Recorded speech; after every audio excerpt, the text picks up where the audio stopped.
कृष्णाय वासुदेवाय हरे परमात्मने प्रणतक्लेशनाशाय गोविंदाय नमो नमः।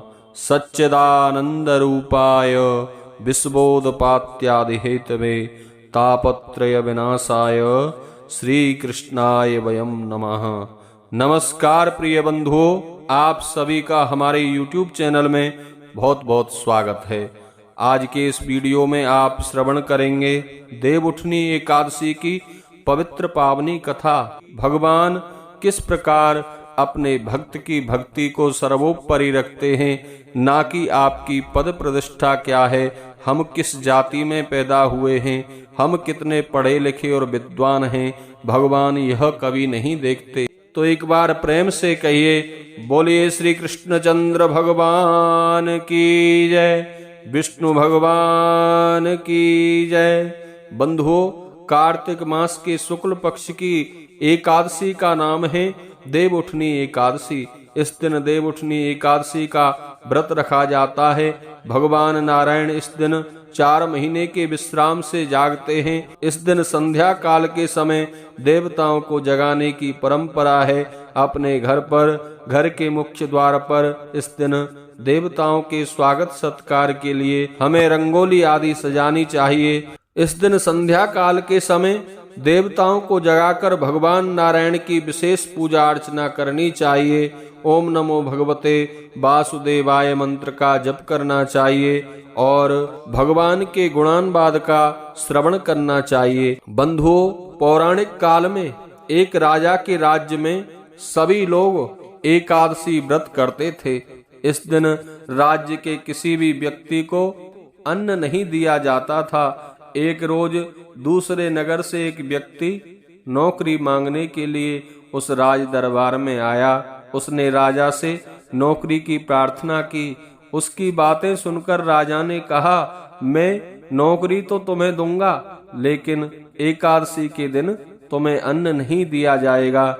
यह बात सुनकर नौकर खुशी से झूमने लगा और हंसी खुशी उसने शर्त मान ली। लेकिन जब एकादशी व्रत का समय आया, राज्य के सभी लोगों ने व्रत रखा, लेकिन वह नौकर राजा के पास अन्न मांगने के लिए आया। राजा ने उसे फलहार का सामान दिया, लेकिन वह गिड़गिड़ाया कि उससे उसकी भूख नहीं मिटेगी और वह भूखा ही मर जाएगा। राजा ने उसे अपनी शर्त दोहराई। वह व्यक्ति बोला कि उसके लिए अन्न बहुत जरूरी है। राजा ने बंधुओं उसकी दशा देखकर उसे भोजन के लिए आटा, दाल, चावल दे दिया। वह नियमित रूप से एक नदी के किनारे गया और उसने भोजन पकाया।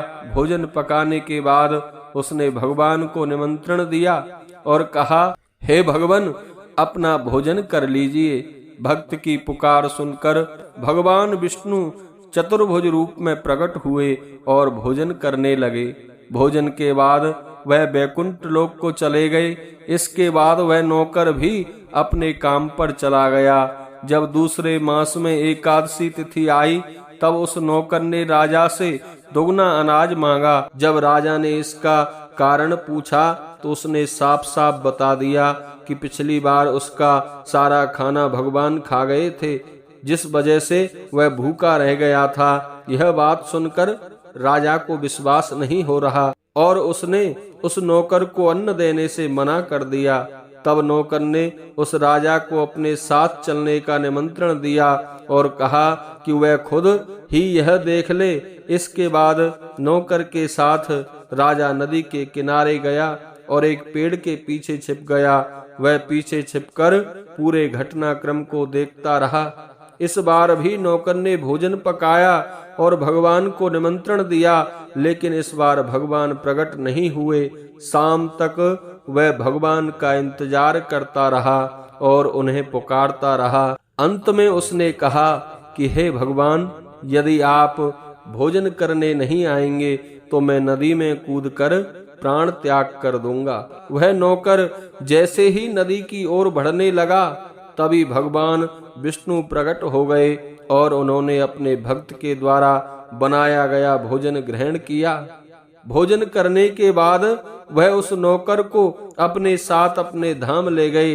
राजा को यह आभास हुआ कि वह भगवान की भक्ति नहीं बल्कि आडंबर कर रहा था। सच्ची भावना से ही भगवान प्रसन्न होते हैं और दर्शन प्रदान करते हैं। तब राजा भी सच्चे मन से एकादशी व्रत रखने लगा और अंत में स्वर्ग को प्राप्त हुआ।